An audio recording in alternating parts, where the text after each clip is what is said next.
এখন প্রায় সব দিনই আকাশে মেঘ সাজছে। পৌনে 4টের সময় মেঘের অবস্থা ঠিক এমন, এবং বাইরে হালকা ঝড়ো হাওয়াও দিচ্ছে। তাই চলে এসেছি আমরা বাড়ির বাইরে। আমাদের এখানে একটা বসার জায়গা করা আছে। এই ওয়েদারটা এনজয় করার জন্য আমরা প্রত্যেকেই বাইরে চেয়ার নিয়ে বসে আছি।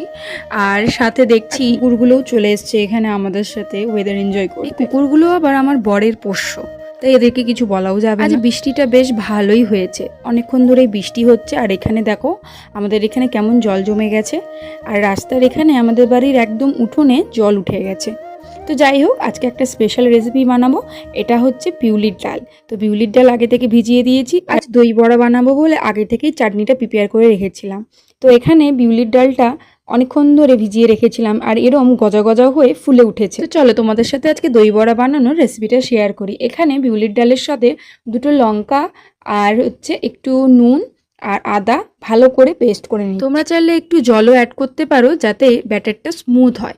ঠিক এই পর্যায়ে আমার ব্যাটারটা রেডি হয়ে গেছে।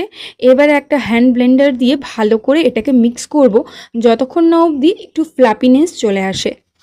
এটা রেডি হয়েছে কি না সেটা চেক করার জন্য একটু জলের মধ্যে আমি একটু ব্যাটারটা দিয়ে দিলাম। দেখো কেমন ভেসে উঠেছে।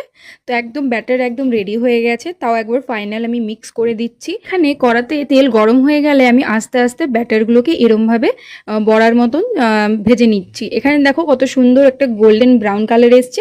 তো এই পর্যায়ে তোমাদেরকে এই বড়াটা নামিয়ে নিতে হবে। সাইডে আমি একটা ফোড়ন রেডি করে নিচ্ছি। এখানে আমি দিয়েছি 5 ফোড়ন, কারি পাতা আর চিনি। সেটার একটা ঘোল তৈরি করে এটার মধ্যে দিয়ে দিলাম। এইটা 10 থেকে 15 মিনিট মতো সোক হবে। তারপর বড়াগুলোকে সুইচ করে এক্সট্রা জলটাকে বের করে এখানে আমি দই বড়াটা রেডি করছি। এখানে বড়ার মধ্যে আগে থেকে ফেটিয়ে রাখা দই, আর এখানে আমি আগে থেকে একটা চাটনি বানিয়ে রেখেছিলাম, তো সেটা উপরে দিয়ে দিলাম। আর সাথে কিছু আনার দানা। বেশ সুন্দর লাগছে দেখতে। তো আমি খেয়ে তোমাদেরকে বলছি কেমন হয়েছে। খেয়ে তো খুব সুন্দর হয়েছে, বেশ নরম তুলতুলে, আর দেখতেও বেশ সুন্দরই হয়েছে। বাড়ির বানানো রান্নার বেশ মজাই আলাদা হয়। কে কোথা থেকে আমার ভিডিওগুলো দেখছো অবশ্যই কমেন্ট করে জানাতে ভুলো না।